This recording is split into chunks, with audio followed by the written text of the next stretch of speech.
കൊടുത്തോണ്ടിരിക്കുന്നത്. അപ്പോൾ ലക്ഷ്മി, വലിയ രീതിയിൽ പ്രാദേശിക CPM പ്രവർത്തകരാണ് ഇപ്പോൾ തടസ്സമുണ്ടാക്കിക്കൊണ്ടിരിക്കുന്നത് എന്നുള്ളതാണ്. ദൃശ്യങ്ങൾ പകർത്താനോ അല്ലെങ്കിൽ ഇവിടെ ഉണ്ടായ വീഴ്ചകൾ റിപ്പോർട്ട് ചെയ്യാനോ സമ്മതിക്കുന്നില്ല എന്നുള്ളതാണ് ഏറ്റവും എടുത്തു പറയേണ്ട ഒരു കാര്യം. ശരീരത്തിലൊന്നും കൈവയ്ക്കാതെ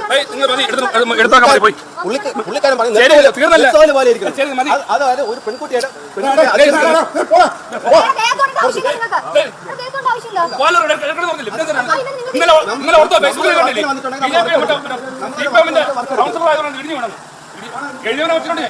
എന്റെ ദേഹത്ത് കൈവച്ച മോനെ നീ കേട്ടല്ലോ. ആര് തല്ലേ? നീ മാറിക്ക്, നീ ഇങ്ങോട്ട് മാറിക്ക് കേട്ടോ.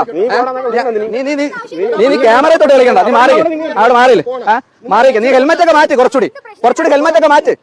എടാ മോനേടാ, നീ ഹെൽമെറ്റ് ഒക്കെ ഒന്ന് മാറ്റി.